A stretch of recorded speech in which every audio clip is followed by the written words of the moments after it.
What's good everybody, welcome back to my channel. I'm Zamir from Access Tunes. In this video I'm going to talk about 5 beat making tips that you should be aware of for MPC users. It can be MPC2 software or MPC beat software. These tips will be useful for you guys. Alright, so the first tip that I'd like to share with you guys is about fade in and out. Right, sometimes when we are chopping samples, I've noticed this in many videos, many tutorials that I watched. When they chop the samples, right, what happens is I can still hear the pop, but they usually don't talk about it, don't talk about the click or pops when they chopping these samples. So I was like always wondering whether is this how the workflow of MPC, right? Then I found out that there's a way for you to add in the fade and also add fade out as well. Right, so I'm gonna show you guys how to do it. So first I'm gonna pick some samples here. Okay, let's use this one. Okay, so I double click on it, and actually I'm gonna double click on this one so we can see the sample. Alright, so now this is the sample that I'm gonna be working on right now. So I'm gonna go to the chop and I'm gonna go to, let's use BPM. So now BPM.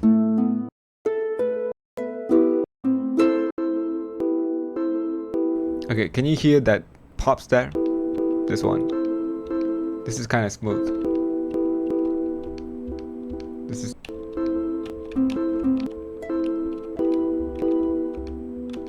There's a clicks there, right? So some chops here is kind of smooth. This one. These two are kind of smooth. Alright, okay, so if you want to kind of make them all smooth, right, obviously you can actually come here and adjust them like so, right? And if let's say you could not make it as smooth as you can, so let's say you want to make them even more smoother, this is what you can do. Right, so first you have to go and click on new program. Okay, you can use non-destructive or pad parameters. I like to use pad parameters, so I'm gonna do it, and I'm gonna go to program edit, this one, right? We have all these sounds on these pads now, which we can then play. So I'm gonna actually select all of these pads, which by going to this edit zones and then click on the all buttons. So now all of these pads is being selected. The next thing that you need to do is you're gonna just scroll down to this envelope. So what you have to do is you're gonna just increase the attacks. So let's increase this to maybe 10. Okay, you can just also double click on this and enter the value. Okay, now let's go back here.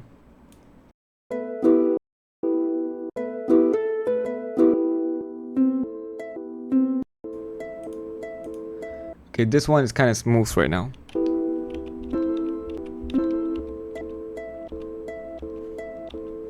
Okay, but let me just change that. You can see the click, right? You can hear the click, I mean. Let's bring this up to 10. It is more smooth now.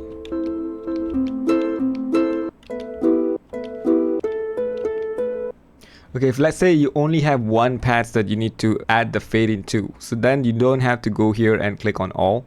You can just click on the current.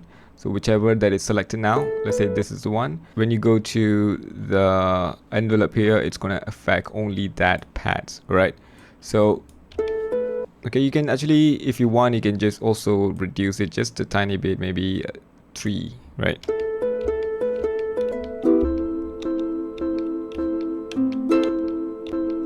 But if you notice, when I press the other pads now, it's going back to 11 because I didn't select all of them.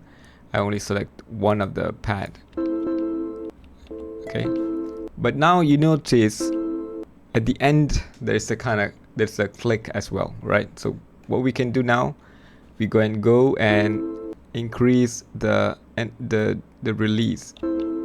Okay, now you don't hear that.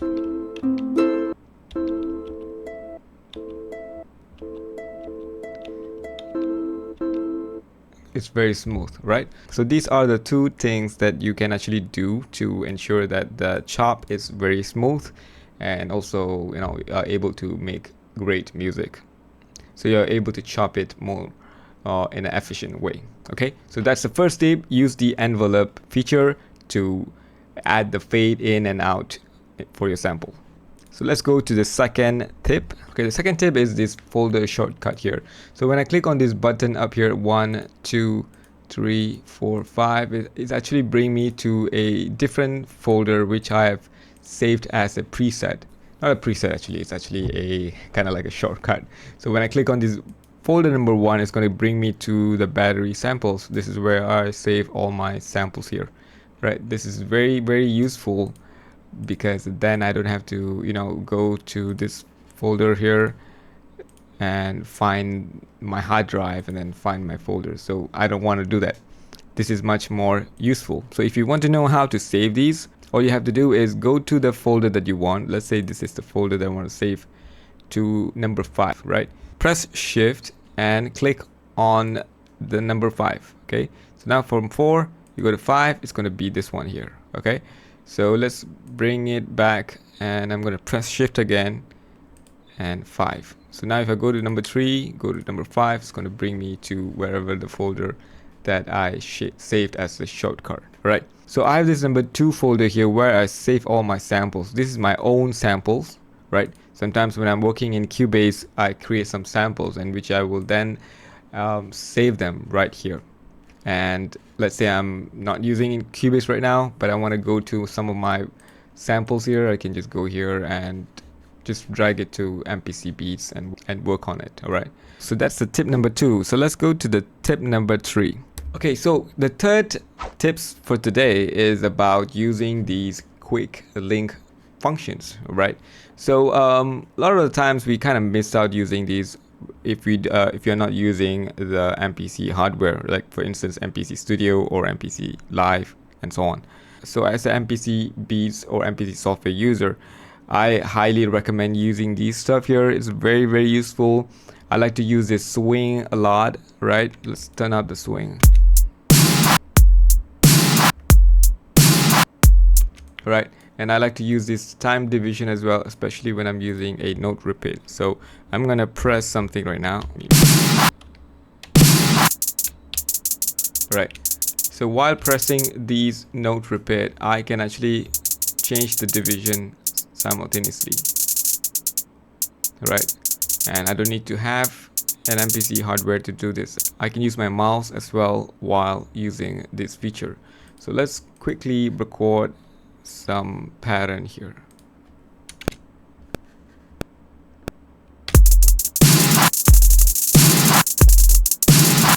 Right, so we can see how chaotic the hi-hat pattern is now, but the point is actually you can use this even with the mouse, right?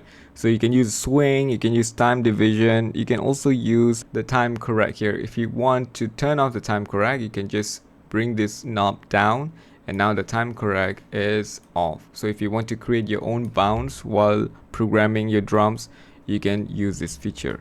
Okay, and on top of that you can also use this horizontal zoom down. Right,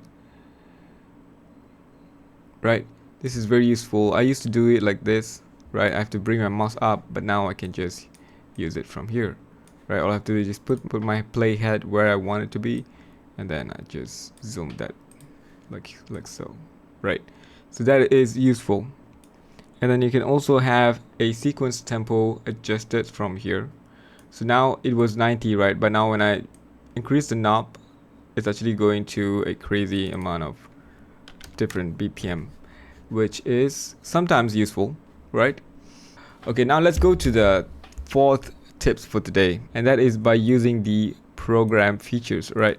So every time you create some kind of chops or even a drum program, you will have this program available here. So let's say I like this chop here, but I'm not in the mood to work on this right now, right? Maybe I want to use this for a different song, or maybe I want to use it different time. Like I'm not feeling this vibe right now. However, I like the sound, right? So what I can do next is, once I'm happy with the chop, I can go and click on this, go to file and save the program. Okay, I'm gonna save the program, save current program, and just go to your favorite folder to save your stuff. I'm gonna go to my favorite folder, which is this one here, and I'm gonna go to programs. Okay, I have a couple of programs that I've saved. Okay, we have one for drums and percussion and all that.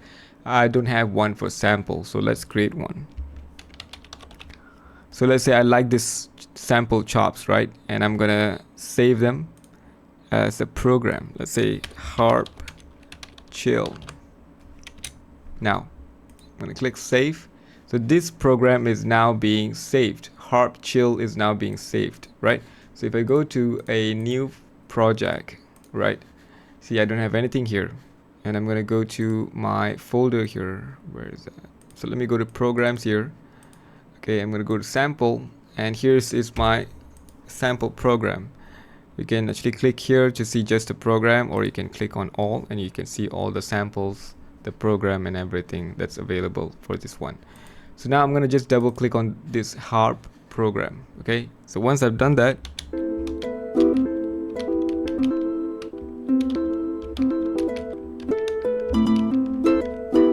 now I have this cool program already loaded for me. So I can treat this as an instrument instead of a sample, right?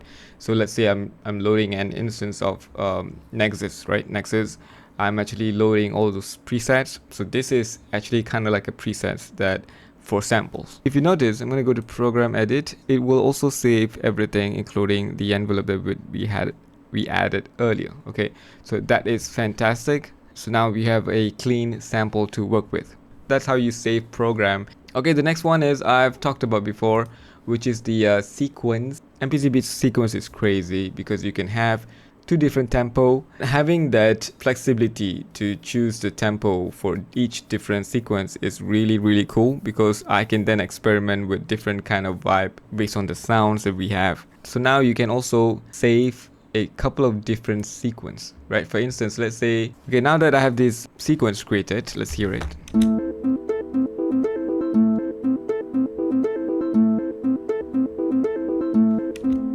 That's kind of dope actually. I just did it on the fly, but it kind of sounds really good. So okay, now that I'm making this video, so I won't be able to make a beat with this particular samples and the sequence.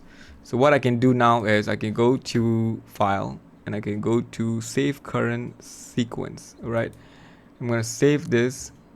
I'm gonna go back to my file, which is the E drive. I'm gonna go to MPC beats and I'm gonna go to sequence. Okay, now here I'm gonna save them as, let's say, okay, let's try harp chill sequence. Okay, so why chill? Because the name of the program is chill, harp chill, so I'm going to use the same name so that the next time I can find them easier. So harp chill sequence, I'm going to save them, right?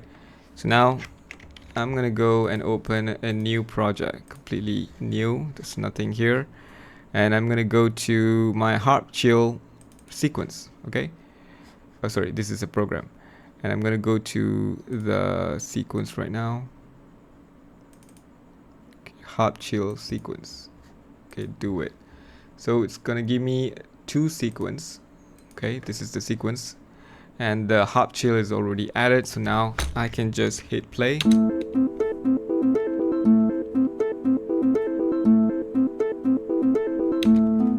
Okay, so that's how quickly I can make beats now with this, because I've saved the sequence right now. So these are the 5 beat making tips in MPC Beats that I'd like to share with you guys. I hope you guys find this video helpful. If you guys did, please make sure to subscribe, turn on notifications, smash the like button, and share this video to everybody. Thank you so much for watching. I'll see you guys in the next video.